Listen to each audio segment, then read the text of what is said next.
Today, I'm gonna be interviewing and cooking up with my bro Casper, who went #1 2 times at 16 as both a producer and a self-artist. First with his song Yasahi, which was his breakout hit, and most recently with the song Now or Never with artist T-Cans. This video will be broken into 2 parts. The first part will be me talking to Casper about how he got to where he is now at his young age, and the second portion, me cooking up on one of his loops, and we're gonna be making a viral beat and showing you guys how. And just a disclaimer that all the sounds used in the cookup portion of the video are from Paradigm Shift Production Suite, which is just released as of January 1st. The link is in the description for you guys to go cop. And for the first month, we're gonna be having code 2026 for you guys to use to get 35% off on entire kit. But yeah guys, I think I've done enough talking for now, so let's get into the video. Yo, what's good, bro? Yo, what's good, man? Just chilling. Good to be on the YouTube. So, first question, starting off strong, pretty simple. What got you into producing, bro? I've been doing music since I was young. I did a piano, then I did drums, and then to be honest, it was a bit of like this shit's boring. It's like there's so many limits to it. Like there's only so much I can do. And I just kind of mixed like the theory from both, and then just found out about FL, and then that just kind of gave me like the whole producing scene of stuff. Word, that's sick, bro. What was your learning process like? Like, how long did it take, you know? Like, anything specific you did on the way up?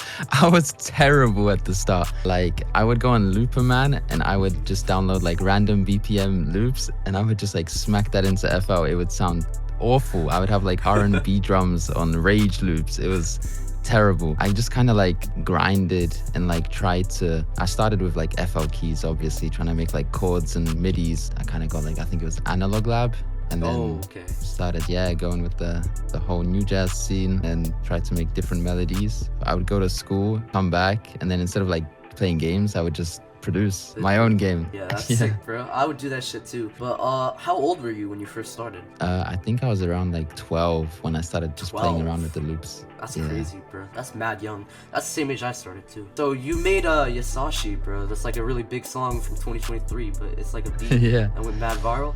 So I was wondering, like, what got you into like dropping your own beats as just like straight up songs and not waiting for the placements, bro? So the whole placement game, it just gets a little needy, and like it's about who you know and like how you send it. So for me, it was kind of like, what if you became your own artist, you know? Because I feel like a lot of producers aren't like very valued these days, but if you get on there as an artist, like that's where you see like the big names and all that. All right, so more on Yasashi. So like, how did you actually like market the beat, bro? Like, bro, TikTok is your best friend. Like straight up, if you get your market on TikTok, it'll go to every other it's like the new radio, you know what I mean? Like if you get a song popping on that, you'll get it everywhere. So I started like a TikTok account, and I actually started doing funk at the start to kind of get a view base, because that's like the trend back in 2022 2023. Funk was like the era, like that's when you would blow up straight up. Then I started posting like different stuff, and when I posted Yasashi, I think it was Frozzy that did a Supido, right? Oh stuff. I contacted him for a collab, and then we never ended up doing it, but I hit him up and I was like, yo, what do you think of this? And it was just me doing like new jazz chords but with jazz elements. I posted like the FLP, the screen recording, on TikTok, and I think it did like 100 likes in the first like 2 minutes, and it was like on 120 views or something, so the like ratio was crazy. And then I woke up the next day, I don't know what his name is, but he does like these dances to like K-pop songs and stuff, and it like after that, bro, fashion took over it, slideshows, it was everything. But TikTok's definitely the way. All right, so I know you'd be like getting a lot of motion with the studios these days, bro. So like, how did you make the switch from like being a bedroom producer and like just being inside all day by yourself cooking up to like actually being in the room with these big people, big artists, and like making things happen? Bro, when people want you in a room, they'll do anything to get you there. If it's fly you out, if it's buy your transport, if it's come pick you up. Once you get that like name around and people want you there, they'll just bring you in. They'll be like, yo, like this producer's got this sound, I really want him to do this EP for me, or like create a new sound for me that I want to like experiment with. Transition from like bedroom to studio, honestly, it's just like everyone has their role to play. Like even if you're in a room with Drake needs your beats, you know, like you need to do that for him. I know you'd be like living off your music and stuff, bro, so what would you say to like producers who want to start like living off their own music, bro, and like how would they create like sustainable income for themselves? It's about building in different places, because obviously you could have like crazy marketing for Spotify, but like you're missing out on the iTunes and like the whole Apple Music, like money, all these other like Deezer, you know what I mean? They all pay good. So I know you were 16 when you made Yasashi, so what would you say to like other teen producers who are just trying to make it at like such a young age? Just do it. Honestly, like straight up, just do it. Like people will tell you like, oh nah, like it's so difficult to do it. You never know. Like the more shots you take, the bigger the chances you actually make it. More on the T-Cans record, so that song went like #1 globally this year over a bunch of like hits for like Nokia and Dark Thoughts. So I'm just wondering like, what's like the story behind like how that record came about, bro? The sample, as everyone probably knows, it's Splice. Like there's so much sauce on Splice, it's crazy. It's right in your face, you just don't know it. I think the sample went like trending on TikTok and it was like kind of big, but no artist was getting on it because of the drums and stuff. There was nothing on it, it was just a sample. So I got bro T-Cans on it and I was like, yo, get on this like right now. I'm doing drums, 10 minutes, get on it right now. And he was getting his hair retwisted. So it was kind of like, he couldn't do it in the moment, but it was like, yo, you need to do this. So he started lyric writing. And when he got out, he was like, yeah, exactly. So I told him, when you get out, bro, post a TikTok. And he told his mom like, yo, we can record it when we get back home. But his mom like motivated him. Did he do it like in the car, bro? I saw that video. Yes, bro. He did a freestyle in the car. It just started going wild. It started popping. It got a bunch of views first day. I think it did like 100K views, and it was just wild. It just kept going up from there. So we posted another freestyle and another one, and then it just kind of like everyone wanted it. All right, so that's pretty much like all the questions I got for you for now, bro. So let's move on to like making a beat. Let's go. Let's cook something up. Before we move on with the video, guys, I just want to say that Paradigm Shift Production Suite is finally out now, and you guys can go cop it on paradigmkits.com. And for the first month, we're gonna have the code 2026 active for 35% off on all the sounds. And we've been working on this kit for you guys for a really long time. We got the drum kit, one shots, the midis for both chords and drums, so you can use it on both loops and for drum and stuff. And we also got the loop vault with loops from both me and my bro O. We got the serum bank, which was made by my guy Midside. We also got these mixer presets that you guys can just drag and drop onto your mixers to quickly get some free sauce from all of the guys in Paradigm. I've been using this kit on almost every single one of my beats, and in the past couple of videos I've been using this kit on almost all the beats too. So you guys can go check that out, and I'm sure you'll instantly get a lot better at producing just by using some of these sounds and some of these midis, some of these loops. And yeah, go make some fire, guys. But now let's get on with the video. All right, so now I'm about to cook up on some of Casper's loops. Gonna go through some of these and pick out which ones are my favorite. Let's go through a couple more.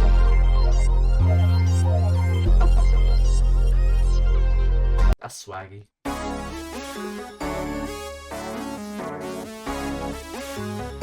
That's super like techno vibes. I can hear myself doing that.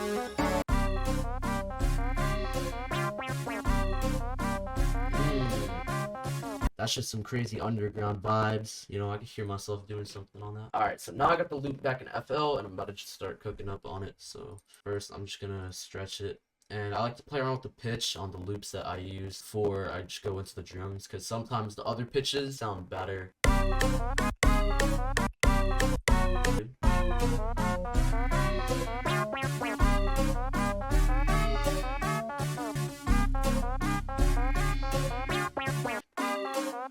And I'm using this preset from our Paradigm Shift Production Suite that just dropped, and y'all can go cop that. The link is in the description. And now there's some room on the loop for an 808. And before we go any further, another mixer preset I like to use from here is the master. I'm just gonna drag that on, and essentially what this does is it boosts the high end and the mid end of your entire mix, and then it puts a soft clipper on there. Personally, I like to use this for all of my beats, so I'm gonna be using some of these sounds.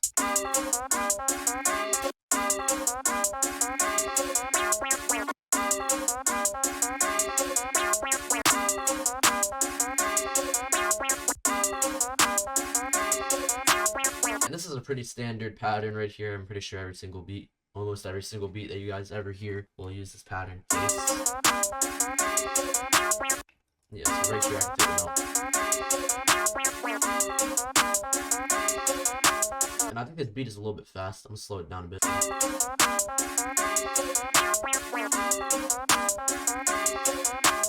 had a lot.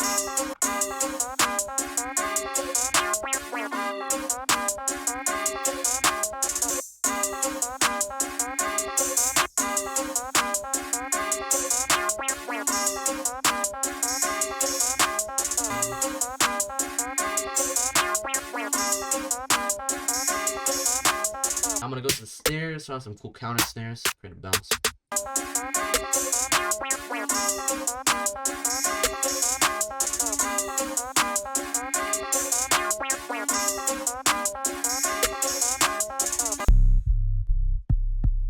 I boost my 808s a bit, and then I'll turn on cut itself, and I'll do this envelope preset that I have.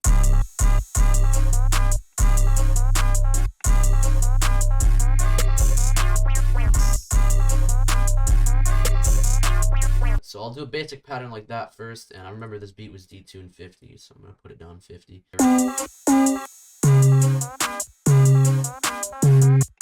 So it goes from C sharp to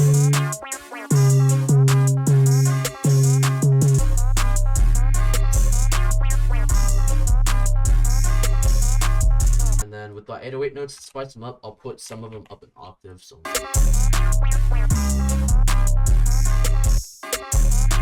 and I like to do this one roll on a lot of my beats.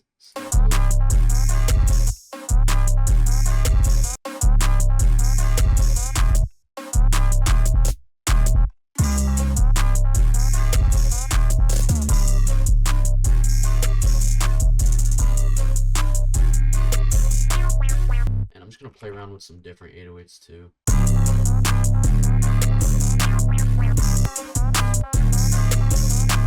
This could have a lead too, like a saw lead. I think there's one lead sound that I have that I really like.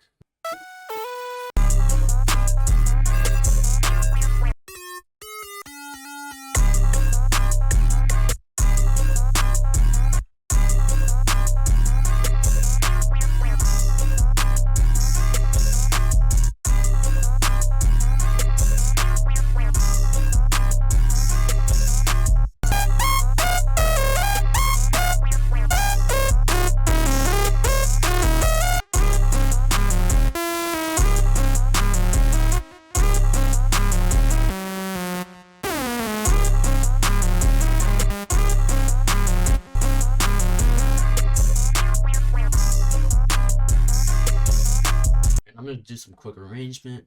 I'm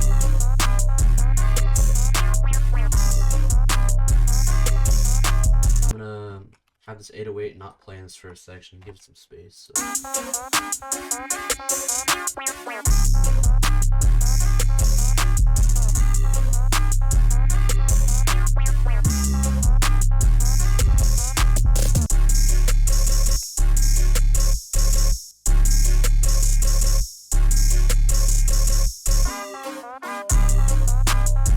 And then have that drop again after that start.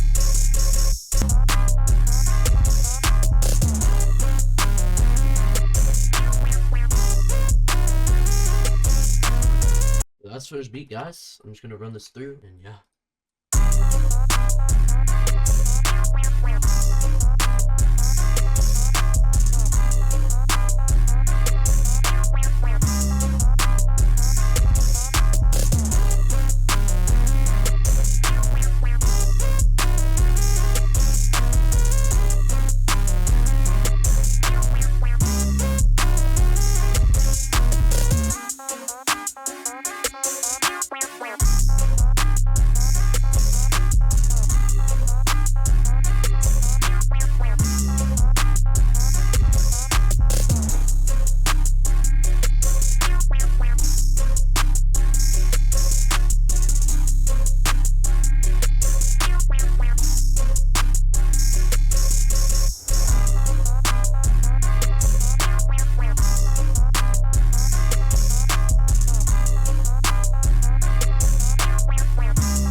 Yeah, guys, that's pretty much how Casper and I make viral type of beats.